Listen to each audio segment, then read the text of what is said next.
안녕하세요. 저는 마흔이 된 가정주부입니다. 인생을 살다 보면 참 이상한 인연이 있다는 걸 요즘 따라 더 자주 느끼게 됩니다. 가족도 아닌데 가족처럼 곁에 남아주는 사람, 만날 이유가 없는데도 어느 순간 삶의 가장 중요한 자리에 다시 등장하는 사람 말이죠. 저는 그런 뜻밖의 인연 덕분에 어려웠던 시절을 버텼고 또 앞으로 나아갈 힘을 얻었습니다. 오늘 저는 제 인생의 가장 어두웠던 시기를 지나오게 해준 하나의 등불 같은 존재였던 사람, 저에게 가족보다도 더 깊은 자리를 차지한 어느 한 사람에 대한 이야기를 해보려고 합니다. 저는 부모님, 그리고 4살 터울의 남동생과 함께 서울 변두리의 작은 주택가에 살았습니다. 제가 7살쯤 되었을 때였습니다. 집안일만 하시던 엄마가 드디어 일을 시작하셨어요. 저나 동생이 커가면서 들어가는 돈이 많아졌고 아빠 혼자 벌어서는 빠듯하다 싶었던 모양입니다. 어느 날 저녁 엄마가 식탁에 저를 앉혀놓고 조심스레 말을 꺼냈습니다. 지영아, 내일부터는 몇 달만 시골 할머니네 가서 지내야 할 것 같은데 괜찮겠어? 응? 왜? 갑자기? 엄마랑 아빠가 낮엔 다 일하잖아.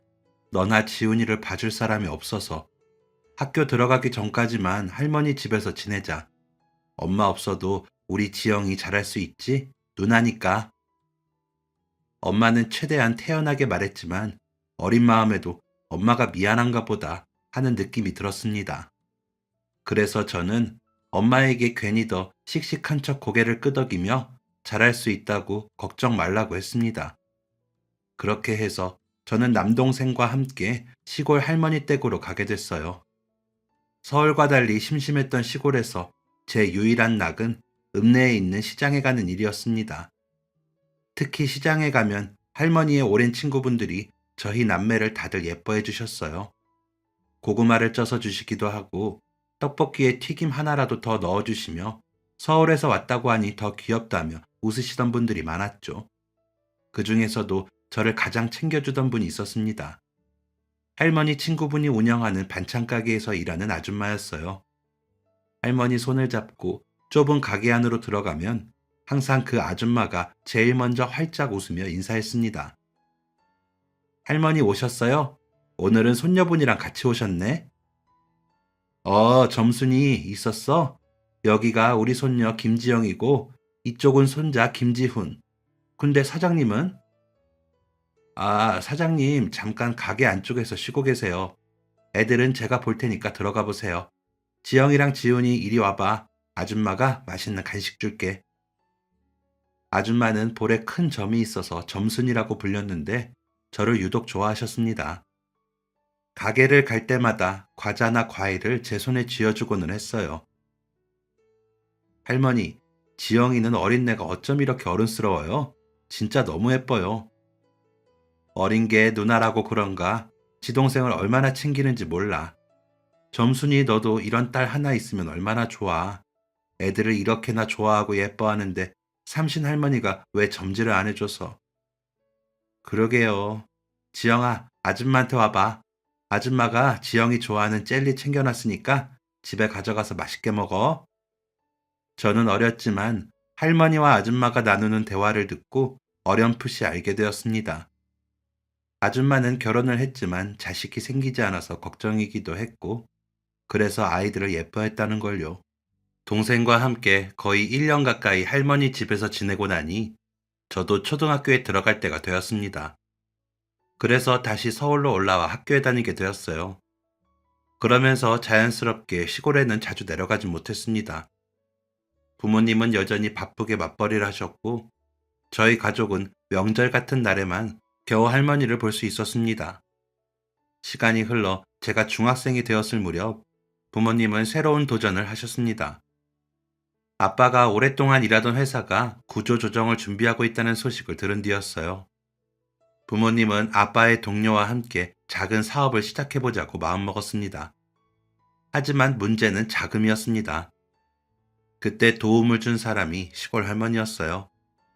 작은 밭 한 떼기를 팔고 집을 담보 삼아 빌린 돈으로 아빠에게 사업 자금 일부를 보태주셨죠. 아빠는 그게 고마워서 할머니 집에 찾아가 몇 번이고 고개를 숙였습니다. 엄마, 고마워요. 나랑 지영 엄마랑 정말 열심히 해서 엄마 시골집 다시 찾아드릴게. 나야 뭐 늙어서 쓰는 돈이 얼마나 필요하다고. 지영 아빠야, 너 잘해야 한다. 아이들 앞날이 너한테 달렸다 생각하고 잘해봐. 알겠지? 내 엄마, 지영 엄마랑 나랑 정말 잘해볼게. 그렇게 부모님이 모아온 저축, 할머니가 마련해주신 돈을 더해 사업을 준비했습니다. 하지만 희망은 오래가지 못했어요. 어느 날 사업을 함께 하기로 했던 동업자가 투자금 대부분을 들고 잠적해버린 겁니다. 집안은 순식간에 절망에 빠졌어요. 믿었던 사람에게 뒤통수를 맞았다는 충격, 할머니의 전 재산이나 다름없는 돈까지 들어갔다는 부담, 그리고 자잘한 은행 대출까지 모든 게 혼란스러운 상황이었습니다. 제일 충격을 받은 건 부모님이었죠. 엄마와 아빠는 자신들에게 사기를 친 그 동업자를 꼭 찾아내겠다는 마음 하나로 주변 인맥을 총동원하고 밤낮 없이 수소문을 시작했습니다. 그러던 어느 늦은 밤이었습니다. 저는 시험 공부를 하느라 책상에 앉아 있었고 부모님은 계속 누군가와 전화를 주고받고 있는 듯 했어요. 그리고 얼마 지나지 않아 엄마가 제 방문을 열고 들어오며 말했습니다. 지영아, 엄마랑 아빠 지금 어디 가야 하거든? 내일 저녁 전에 돌아올 테니까 동생 아침 챙겨서 학교 보내. 알겠지? 알았어. 근데 어디 가는 거야? 그 사기꾼 찾았대. 그래서 지금 아빠랑 가보려고. 정말? 그럼 우리 돈 다시 찾을 수 있는 거야? 가봐야 알겠지. 아무튼 갔다 올게. 동생 잘 챙겨. 오랜 수소문 끝에 돈을 들고 튀어버린 동업자의 행방에 대한 소식을 들은 부모님은 고민할 틈도 없이 곧바로 차에 올랐습니다. 집을 잃고 빚더미 위에서 하루하루를 버티던 부모님에게 그 사람을 붙잡는 건 마지막 희망 같은 일이었거든요. 하지만 그 길에서 뜻밖의 사고가 발생했습니다. 유난히 많이 내린 비로 인한 교통사고였습니다. 저희 부모님은 사고가 난 지 얼마 지나지 않아 바로 세상을 떠나고 말았죠. 연락을 받고 곧바로 올라오신 할머니는 저희 둘을 끌어안고 주저앉아 통곡하셨습니다. 갑자기 부모님이 돌아가신 것만 해도 세상이 무너지는 듯 했는데 저희 가족의 불행은 거기서 끝이 아니었습니다. 사고 조사 결과 운전자였던 아빠의 과실이 더 크다는 판단이 내려진 거죠. 결국 부모님 쪽이 법적으로 가해자에 가까운 책임을 지게 됐어요. 저도 어렸을 때라 자세한 건 잘 몰랐지만 아빠가 들어둔 보험금으로도 해결이 되지 않았던 것 같습니다. 그래서 결국에는 할머니께서 남은 집마저 팔아야 했고, 그래도 모자란 돈은 몇몇 친척들에게 도움을 청해 돈을 빌려야 했어요. 엄마 아빠의 죽음은 저희 남매에게는 그야말로 세상이 산산조각나는 사건이었습니다. 이후의 삶도 걱정이었어요. 장례식을 마친 뒤 저와 동생은 할머니를 따라 시골로 내려갔습니다. 할머니도 예전보다 몸이 성치 않으셨고 사고로 인해 집도 팔고 여기저기 돈도 빌린 탓에 넉넉한 생활은 꿈도 꾸기 어려웠습니다. 하루하루 형편이 더 빠듯해졌죠. 그래도 할머니는 저희 남매를 책임지겠다며 마을 공동 작업이나 품앗이가 있다 하면 꼭 나가셨고 저희 앞으로 나오는 정부 보조금도 혹시 모를 때를 위해서라며 아끼고 또 아껴 쓰셨습니다. 그 무렵 저는 읍내 중학교로 전학해 다니고 있었어요. 그러던 어느 날이었습니다. 할머니의 생신을 앞두고 좋아하시는 홍시 몇 개라도 사드리고 싶어서 안 쓰고 모아둔 용돈을 주머니에 넣고 시장에 들렀습니다. 시장 초입은 늘 그렇듯 부산했어요. 장바구니 끄는 소리, 상인들 호객하는 소리, 갓 지어진 전부 치는 냄새. 그 사이에서 저는 홍시를 파는 과일 가게를 찾으려고 둘러보고 있었죠. 그때였습니다. 사람들 사이로 작은 여자아이 하나가 혼자 바닥에 쪼그리고 앉아 장난감을 가지고 노는 모습이 눈에 들어왔습니다. 주변에 보호자라고 할 만한 어른이 안 보였어요. 어린아이가 시장 입구 쪽에서 혼자 있는 게 걱정돼서 저는 가방을 맨 채 조금 떨어진 곳에서 잠시 지켜보기만 했습니다. 그러다 아이가 가지고 놀던 고무공 같은 걸 놓쳤는지 공이 떼구르르 굴러 도로 쪽으로 넘어가자 아이가 그대로 그걸 따라 달려갔습니다. 순간 저도 모르게 숨이 턱 막혔어요. 반대편에서는 채소를 실은 작은 트럭이 들어오고 있었거든요. 아이는 트럭이 오고 있다는 것도 느끼지 못한 것 같았습니다. 그래서 저는 거의 반사적으로 가방을 내던지고 뛰기 시작했습니다. 전력으로 달려가 아이의 팔을 끌어안아 도로 쪽에서 몸을 돌렸고, 바로 그 순간 트럭이 급정거하면서 땅바닥을 긁는 소리와 함께 코앞에서 멈춰섰습니다. 다행히 속도가 빠르지 않아서 사고로 이어지진 않았지만, 제가 넘어지면서 무릎이 바닥에 긁혀 피가 조금 나기 시작했어요. 그래도 저는 그보다 더 놀란 아이를 먼저 바라봤습니다. 너 괜찮아? 어디 다친 데 없어? 네, 언니. 나는 안 다쳤는데 언니 무릎에 피가... 괜찮아. 별거 아니야. 근데 너 이름이 뭐야? 엄마는? 엄마 어디 계셔? 그게... 아이는 놀랐는지 버벅대고 있었는데 저 멀리서 누군가 아이의 이름을 부르며 달려왔습니다. 민주야! 이민주! 엄마! 이민주, 너 엄마가 밖에 나가면 말하고 나가라고 했지? 엄마가 얼마나 놀랐는 줄 알아? 어? 아이를 혼내고는 있지만 그 목소리에는 걱정이 묻어났습니다. 아이와 그 엄마를 보자 저도 돌아가신 엄마가 떠올라서 조금 울컥했어요. 그런데 꼬마 아이를 다그치는 그 얼굴이 익숙했습니다. 그러다 얼굴에 있는 점을 보자마자 저는 그 사람이 누군지 떠올라 반갑게 말했습니다. 혹시 점순이 아줌마? 아줌마 맞죠? 아줌마가 이 꼬마 엄마였어요? 세상에, 너 지영이 아니니? 언제 이렇게 컸어? 근데 너랑 우리 민주가 어떻게 같이 있는 거야? 그때 점순이 아줌마의 딸인 민주가 나서서 자신이 사고 나려고 했던 걸 제가 구해줬다며 말했고, 아줌마는 고맙다면서 저를 반찬가게로 데리고 갔습니다. 지영아, 들어와, 들어와. 이 가게 기억나지? 당연하죠. 근데 사장 할머니는 안 보이시네요? 몇 년 전에 할머니가 반찬가게 그만하신다고 해서 아줌마가 그대로 인수했어. 그럼 이제 아줌마가 사장님인 거예요? 그럼 아줌마가 사장님이지.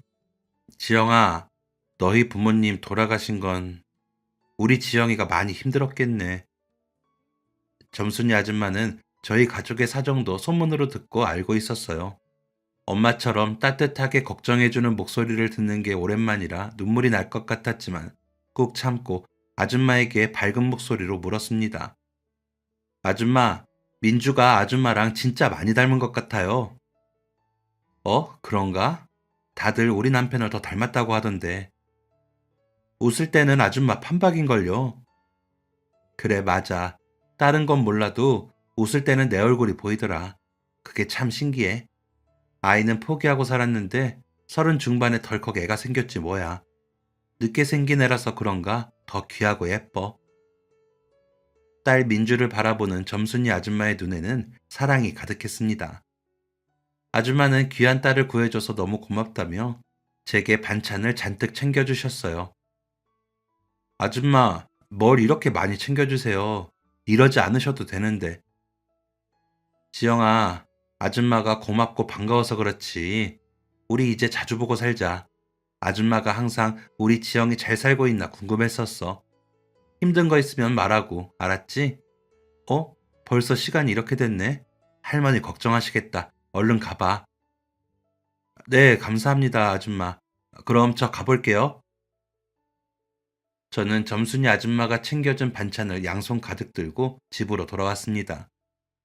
할머니께 아줌마를 다시 만난 걸 말씀드리자 아줌마가 어렵지만 열심히 살고 마음도 착한 사람이라며 칭찬을 아끼지 않았어요. 시골 생활은 불편하지만 살다 보니 점점 적응이 되어 갔습니다. 그런데 얼마 가지 않아 할머니가 쓰러지셨어요. 나이도 있는데 갑자기 일하느라 무리를 하셔서 그런지 몸이 견디지 못한 거였죠. 큰 병은 없었지만 할머니는 예전처럼 일하는 건 무리였습니다. 하지만 할머니는 괜찮다면서 자꾸 일을 하시려고 했어요. 할머니, 그냥 누워 계세요. 의사 선생님도 당분간은 일도 하지 말고 쉬어야 한다고 했잖아요. 지영아, 할미 괜찮아. 우리 손주들 밥은 차려줘야지. 할머니, 내가 하면 돼요. 그니까 제발 누워 계세요. 할머니마저 잘못되면 어떡해요? 나 무섭단 말이에요. 제가 울면서 말하자 할머니께서는 마지못해 누워서 쉬셨습니다. 저는 그때부터 웬만한 집안일을 도맡았어요. 밥은 물만 맞춰서 밥솥에 넣으면 됐지만 문제는 반찬이었습니다. 만드는 건 시간도 걸리고 계란 후라이 외에는 해본 게 없어서 걱정이었죠.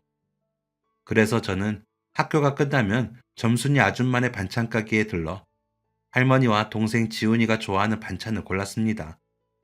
저는 돈을 주고 사려고 했지만 아줌마는 돈을 안 받으려고 했어요. 지영아, 우리 사이에 돈은 무슨, 그냥 가져가, 어? 아줌마, 아무리 그래도 공짜로 가져갈 수는 없어요. 에이, 괜찮아, 됐어. 너한테 어떻게 돈을 받니?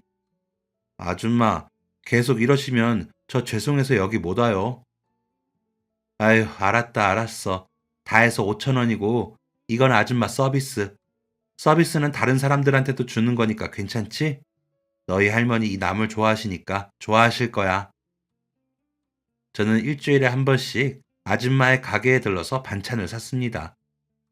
아줌마는 제가 가기도 전에 자주 사는 반찬은 미리 챙겨주셨다가 손에 들려주시곤 했는데 그 양이 정말 많았어요.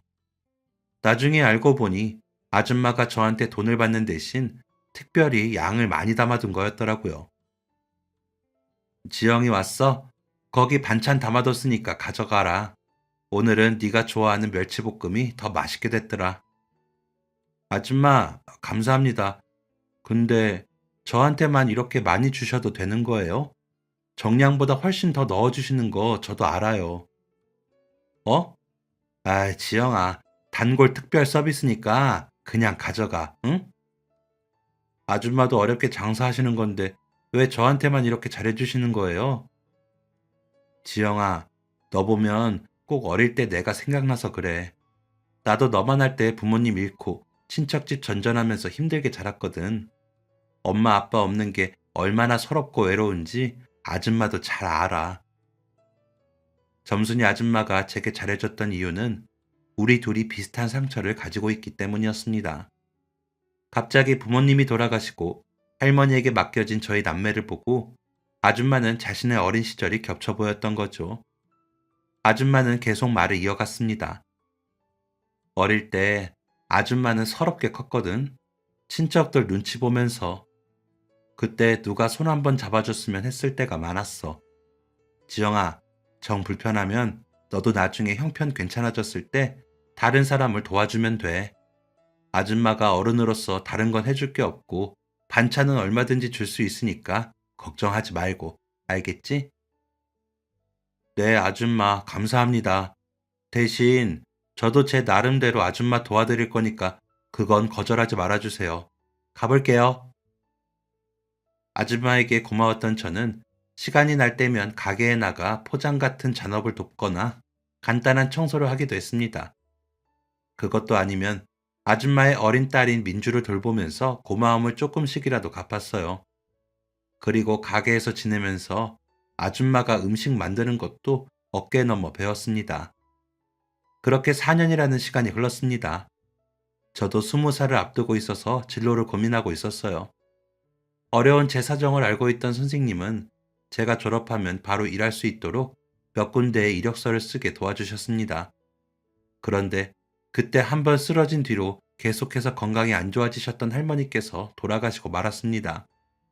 저는 그때 하늘이 무너지는 것처럼 아팠습니다. 할머니가 있다는 것만으로도 제게는 큰 의지가 되었는데 이제 저희 남매에게 그늘이 되어줄 어른은 아무도 없었습니다. 하지만 정신을 똑바로 차려야 했어요. 동생은 학생이었기에 제가 돌봐야 했습니다. 저는 얼른 돈을 벌어야 한다는 생각뿐이었어요. 그러려면 시골이 아닌 서울로 올라가야 했습니다. 하지만 역시나 돈이 또 발목을 잡더라고요. 할머니가 돌아가시면서 남겨준 건 얼마 되지 않았고 서울에 있는 방 한 칸 월세 보증금을 내기에도 모자랐습니다. 앞으로 어떻게 살아야 하나 걱정하고 있는 와중에 누군가 저희 집을 찾아왔습니다. 점순이 아줌마였어요. 지영아, 안에 있니? 아줌마 들어갈게. 아줌마 오셨어요? 지영아, 할머니 보내드리고 힘들지? 아줌마가 반찬 몇 개 해왔어. 이럴수록 네가 잘 먹고 힘을 내야 해. 아줌마, 저 무서워요. 동생도 어리고 돈은 없고 이제 어떻게 살아요? 아줌마는 그날 저를 안아주며 아무 말 없이 등을 토닥여 주었습니다. 속을 털어놓을 사람이 없어 답답했던 저는 제가 하고 있는 걱정을 아줌마에게 다 털어놨어요. 그런데 다음 날 아줌마는 한 번 더 저를 찾아와서는 돈 봉투를 내밀었습니다. 아줌마, 이게 뭐예요? 돈이잖아요. 저한테 이걸 왜? 혹시 어제 제가 했던 말 때문에 그러세요? 저 뭐 바라고 한 말 아니에요. 지영아, 이거 받아라. 얼마 되진 않아도. 너 서울 갈 생각이라며? 네가 가지고 있는 거랑 합치면 작은 원룸, 월세 보증금은 마련할 수 있을 거야.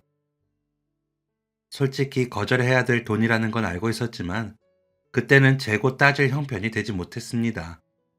그래서 아줌마에게 서울 가면 바로 일을 해서 돈을 갚겠다고 약속하고 그 돈을 받았습니다.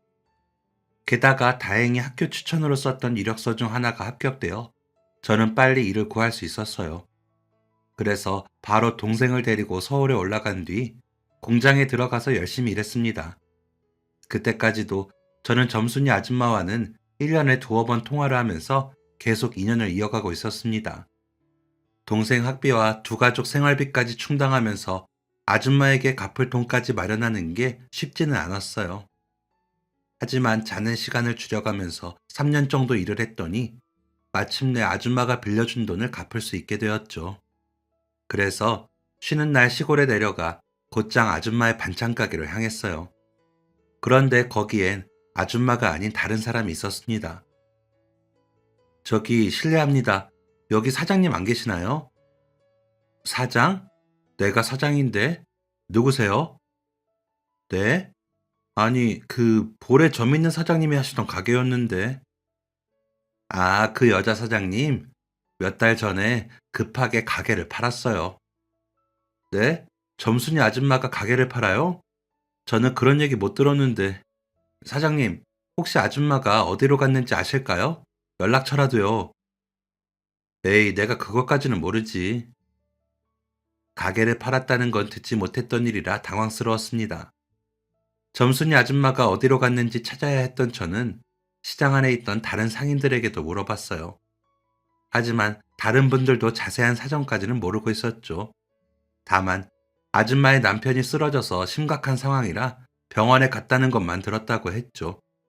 결국 저는 다시 서울로 올라올 수밖에 없었어요. 게다가 얼마 뒤 핸드폰까지 잃어버리게 되면서 점순이 아줌마와의 연락은 끊겨버렸고 미안함과 고마움만 가지고 살게 되었죠. 대신 아줌마가 제게 했던 말처럼 나중에 형편이 되면 어려운 사람에게 점순이 아줌마처럼 똑같이 대해주겠다고 다짐했습니다.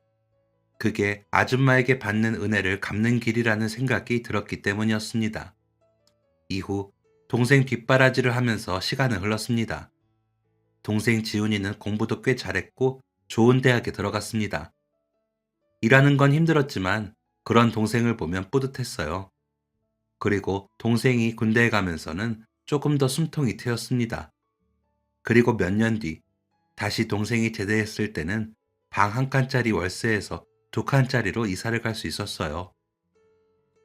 지훈아, 여기가 네 방이야. 너 이제 여기서 공부하면 되는 거야. 누나, 그동안 수고했어. 이제 나도 제대했으니까 누나 도울게. 아르바이트랑 과외하면 내 용돈은 충분히 벌 수 있어. 지훈아, 너 군대 갔다 오더니 철 좀 들었다. 그래도 너무 무리하지 마. 오늘 뭐 먹고 싶은 거 있어? 제대했으니까 맛있는 거 먹으러 가자. 아, 그게 누나, 오늘은 나 선약이 있어서 군대에서 친하게 지냈던 선임이 있는데 제대하면 밥 산다고 했거든. 오늘은 그 선임이랑 먹을게. 예전에 동생이 휴가를 나올 때면 가끔 말했던 선임이 한 명 있었습니다. 동생이 군 생활에 적응할 수 있도록 많이 도와줬다고 했던 게 떠올랐죠. 그날 동생은 잔뜩 취해서 심지어 선임이라는 사람의 등에 업혀서 들어왔습니다. 저는 놀라기도 했고 창피하기도 해서 동생의 등을 때리며 말했어요. 세상에, 야, 김지훈, 정신 차려봐. 이게 대체 무슨... 죄송합니다. 오랜만에 지훈이 만난 게 반가워서 제가 너무 많이 먹였나 봅니다. 아니에요. 주량도 모르고 마시는 동생이 잘못한 거죠. 지훈이 때문에 고생이시네요. 죄송합니다. 이쪽으로 옮겨주세요. 군대 선임에게 너무 미안했던 저는 그에게 물 한 잔을 내어주며 말했습니다. 다시 한번 정말 죄송해요. 지훈이한테 말씀 많이 들었어요. 차선호 씨 맞으시죠? 군대에서 제 동생한테 잘해주셔서 감사해요. 아, 네, 맞습니다. 지훈이가 동생처럼 잘 따라서 그랬죠. 아무튼 저는 이만 가보겠습니다. 동생의 군대 선임이라는 그 남자와는 그게 마지막 만남일 줄 알았습니다. 하지만 저희 둘의 인연은 그게 끝이 아니었어요. 어느 날 동생이 저한테 말했습니다.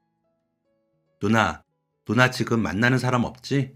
누나 소개팅 안 해볼래? 소개팅? 일하기도 바쁜데 소개팅은 무슨... 누나 진짜 좋은 사람이라서 그래. 내가 말했던 선호형 생각나지? 선호형? 그게 누구였더라? 아, 그 군대 선임 있잖아. 나 형한테 업혀서 들어왔던 날 말이야. 형이 누나한테 반했나 봐. 자꾸 소개시켜달래. 선호형 진짜 괜찮은 사람이니까 한번 만나보기라도 해봐라, 응? 동생이 하도 졸라대는 통에 저는 그를 만나보기로 했습니다. 가볍게 밥 한 끼나 하고 오자는 마음으로 나갔지만 막상 만나보니 동생 말처럼 정말 괜찮은 사람이었습니다. 지영 씨, 오늘 이렇게 나와주셔서 감사합니다. 군대에 있을 때부터 지훈이한테 누나 이야기는 자주 들었었어요. 지훈이가 누나를 진짜 존경하고 있더라고요. 네? 존경이요? 그런 말은 처음 듣는데. 아닙니다. 쑥스러워서 티를 못 냈던 거겠죠. 어릴 때부터 누나가 부모님 대신 키워준 거나 다름없다고 꼭 행복했으면 좋겠다 하더라고요. 아마 그때부터 지영 씨가 어떤 사람인지 궁금했던 것 같습니다. 근데 지훈이 취했던 날 실제로 보고 났더니 꼭 한번 만나고 싶어지더라고요. 그래서 지훈이한테 무리한 부탁을 했습니다. 아니에요. 저도 선호 씨 다시 만나 뵈서 좋았어요. 이렇게 맛있는 것도 먹고 감사합니다. 그날 선호 씨와의 한 번의 만남이 두 번이 됐고 세 번, 네 번이 되면서 저희는 자연스럽게 연인 사이가 됐습니다. 선호 씨는 성실하고 사람 좋은 부모님 밑에서 자라서인지 국이 먹고 무엇보다 다정했습니다. 부모님이 돌아가시고 나서부터 장녀로서 강한 모습만 보여주려 애써왔던 저는 그러한 다정함이 무척 좋았죠. 그리고 저희는 선호 씨가 회사에 들어가 자리를 잡은 뒤 바로 결혼을 했고 마침내 부부가 되었습니다. 남편은 인테리어 회사에서 일을 하고 있었어요. 그리고 결혼한 지 5년쯤 지나자 회사를 나와 작은 인테리어 업체를 시작했습니다. 처음에는 직원도 없어서 저 역시 남편을 도와야 했습니다. 회사가 어려운 시절도 있었지만 조금씩 자리를 잡아가면서 직원도 2명에서 5명, 그리고 10명으로 늘어났죠. 그 사이 저희 부부에게는 아들, 딸, 예쁜 두 아이가 생기기도 했습니다. 행복한 가족, 안정되어가는 남편의 사업, 저는 바랄 게 없었습니다. 그러던 어느 날 집에 들어온 남편이 뭔가를 계속 보면서 고민을 하고 있기에 제가 먼저 말을 걸었습니다. 여보, 왜 그래요? 회사에 무슨 일 있어요? 아, 그게 아니라 지금 사람을 한 명 더 뽑아야 할 것 같은데 누가 좋을지 잘 모르겠네. 아, 잘 됐다. 당신도 한번 들어볼래? 당신 사람 잘 보잖아. 어디 말이라도 해봐요. 지금 이 2명이 최종까지 올라왔는데 한 명은 대학도 외국에서 나온 사람이야. 근데 경험이 하나도 없어. 그리고 다른 한 명은 우리나라에서 전문대를 나왔지만 실전 경험은 많은 사람이야. 전문대도 늦게 들어갔는지 보통 신입들보다는 나이가 조금 있는 편이라 고민이네. 남편의 말을 듣고 보니 고민이 될 것 같긴 했습니다. 하지만 이상하게도 저는 전문대를 나왔다는 사람에게 더 정이 가더라고요. 남편 회사도 이제 업계에서 두각을 나타내기 시작했는데 아무것도 모르는 사람보다는 실무 경험이 조금이라도 있는 사람이 필요하다 싶었죠. 그리고 처음부터 가르치기보다는 어느 정도 일을 해본 사람이 좋을 것 같았습니다. 그래서 저는 전문대를 나왔다는 사람이 나을 것 같다고 조언했어요. 그리고 일주일 뒤 퇴근한 남편에게 물어봤죠. 여보, 그때 신입 직원 뽑는다는 건 어떻게 됐어요? 누가 들어왔어요? 아, 그거 당신 조언대로 실무 경험 있는 사람 뽑았어. 정말요? 어때요? 사람 괜찮아요? 역시 당신 말 듣기를 잘했다니까. 집안 사정 때문에 인테리어 회사 들어가서 말단부터 시작했다나 봐. 그러다가 대학도 늦게 간 거고. 근데 경험이 많아서인지 가르칠 것도 별로 없어. 얼마나 일을 야무지게 잘하는지 몰라. 사람을 잘 뽑았다고 말하는 남편의 말에 저는 다행이다 싶었습니다. 그리고 얼마 뒤 남편은 한 중소기업의 인테리어 입사를 준비하게 되었습니다. 남편 회사는 경쟁 회사들보다 잘 알려지진 않았지만 이 일을 따내며 지금보다 성장할 기회가 되는 거라 준비하는 동안 그야말로 회사에 사활을 걸었어요. 직원들도 한마음 한뜻이었죠. 야근도 자주 하고 주말도 건너뛰었습니다. 그리고 마침내 모두의 노력이 결실을 맺었습니다. 여보, 오늘 직원들이랑 회식하느라 늦을 거야. 그래요. 그동안 다들 고생 많이 했으니까 오늘은 비싸고 좋은 걸로 대접해줘요. 직원들 없었으면 이렇게 좋은 계약 따낼 수 있었겠어요? 응, 당신 말이 맞아. 내가 우리 직원들한테 고마운 게 많아. 아무튼 나 다녀올 테니까 나 기다리지 말고 먼저 자. 그날 남편은 직원들과 거하게 축하 회식을 했습니다. 저도 집에서 애들 밥 챙겨주고 대충 정리하고 쉬고 있는데 남편에게서 전화가 왔어요. 남편은 취하긴 했어도 오랜만에 마음 편히 마셔서 그런지 기분 좋은 목소리였습니다. 여보, 나야. 당신 아직 안 자고 있었어? 네, 근데 당신 언제쯤 올 거예요? 많이 늦어요? 1차 지금 막 끝났어. 이제 2차 가려고 하는데 우리 집에 가도 될까? 아니, 직원들이 꼭 한번 가보고 싶다고 하는데. 집으로요? 아니, 지금 준비된 것도 별로 없는데 얼마나 걸리는데요? 1차 끝나고 갈 사람들은 다 가고 나 포함해서 4명밖에 안 돼. 그냥 간단히 안주만 몇 개 준비하면 될 것 같은데 술은 내가 사서 들어갈게. 지금 출발하면 40분 정도 걸릴 거야. 갑자기 직원들과 집으로 온다는 남편의 말에 솔직히 당황스러웠지만 같이 애써준 직원들에게 고맙기도 해서 이왕 오는 거 대접을 잘해주고 싶었습니다. 전화를 끊고 저는 부엌에 가서 냉장고를 열었습니다. 다행히 장을 본지 얼마 되지 않아서 재료가 좀 있더라고요. 마른 안주와 고기도 굽고 과일도 미리 다 잘라뒀습니다. 뚝딱 준비한 안주들로 안주상을 차리고 저는 남편과 회사 직원들을 기다리고 있었어요. 얼마 가지 않아 초인종이 울렸습니다. 남편과 직원들이 도착해서 문 밖에 서 있더라고요. 저는 문을 활짝 열고 손님들을 반겼습니다. 직원들은 늦은 시간 갑자기 찾아온 것에 대해 미안해 하더라고요.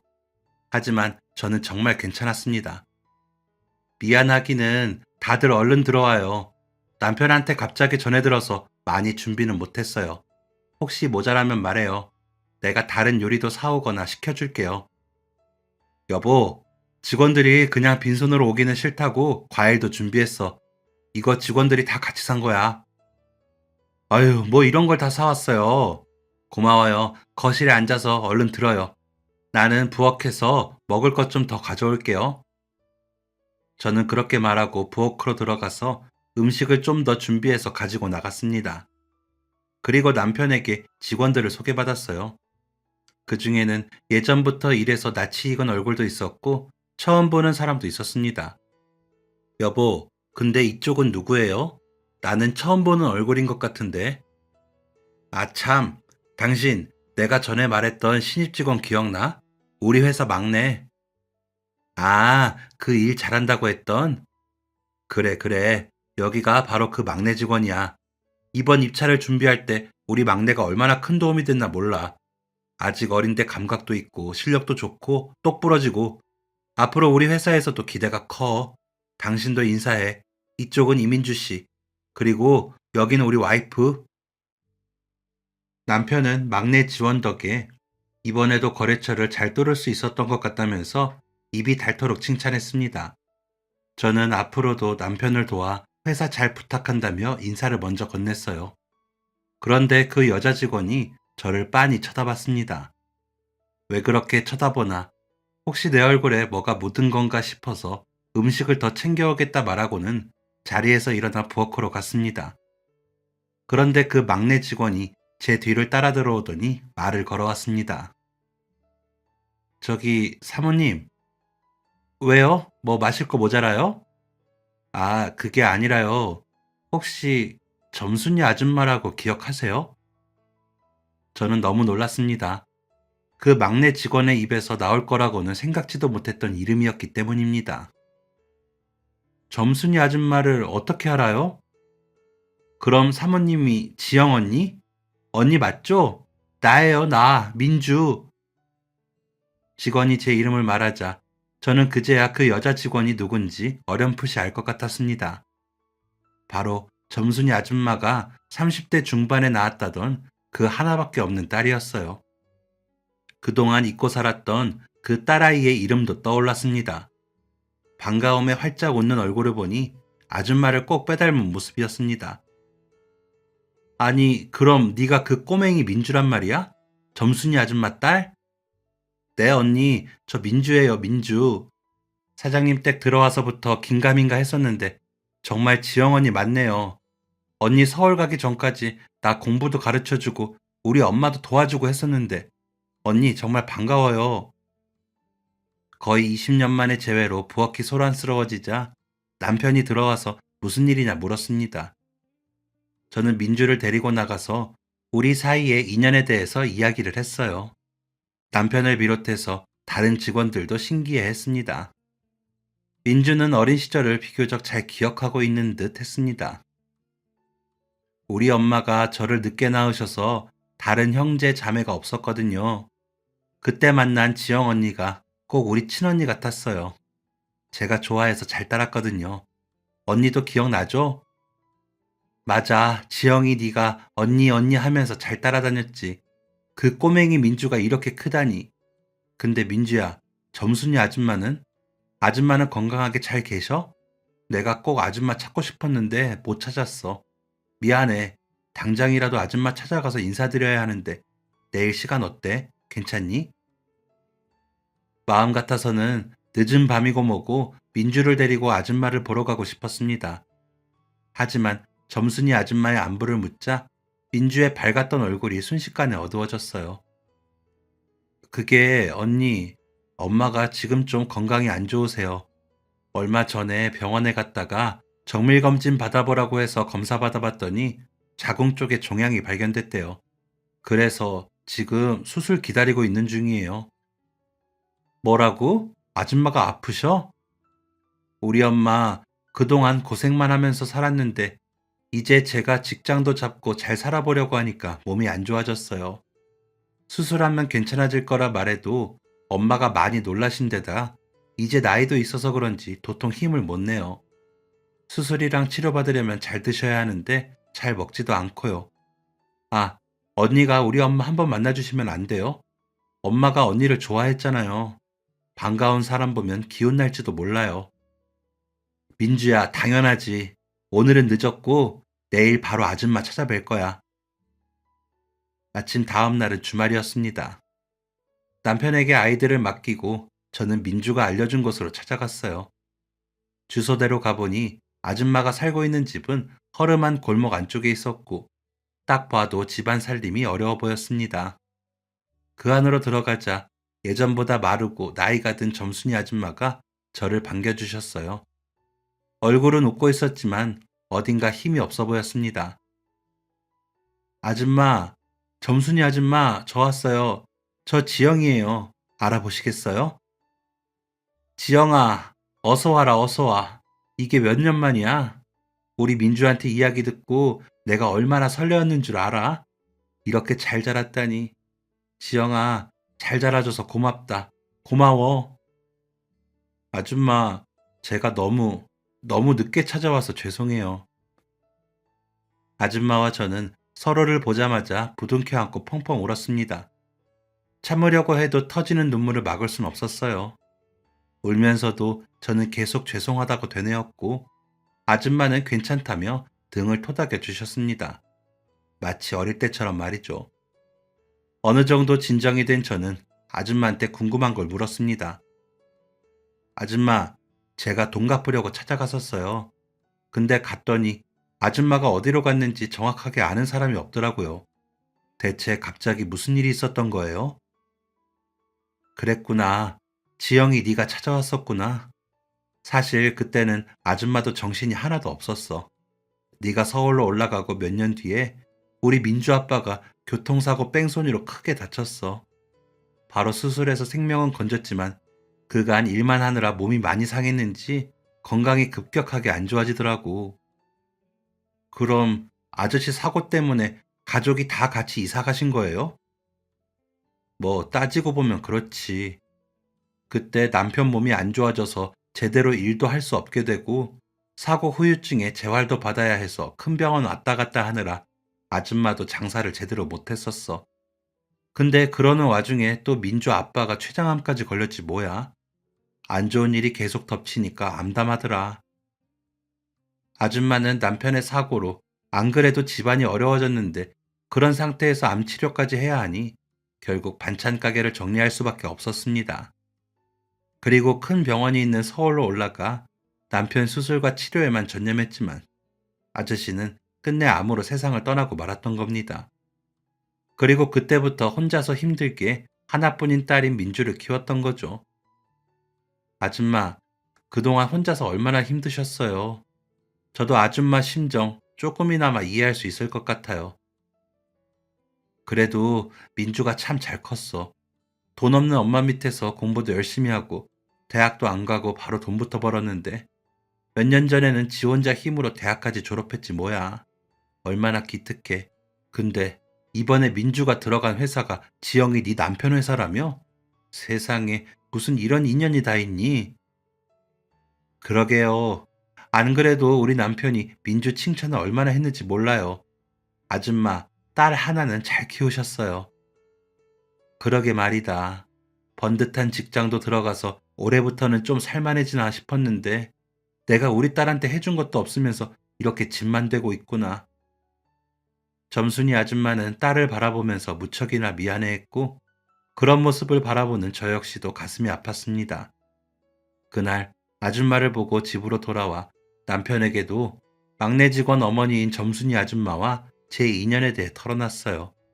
남편 역시 그 이야기를 듣고 안타까워했습니다. 당신한테는 정말 은인이나 마찬가지인 분이네. 핏줄도 아닌데 그렇게 선뜻 돈 봉투 주는 게 쉬운 일은 아니잖아. 그분이 부자였던 것도 아니고. 맞아요. 점순이 아줌마는 부모님 돌아가시고 기댈 곳 없던 저한테 유일하게 의지가 돼주던 분이었어요. 그런 분이 어렵게 살고 있는 걸 보니까 내 마음이 좋지가 않아요. 그래서 말인데, 여보, 아줌마가 그때 빌려준 돈 이제 갚아드리고 싶어요. 그래, 갚아야지. 근데 어떻게? 아줌마 수술비랑 입원비 같은 거 전부 다 내가 해드리고 싶어요.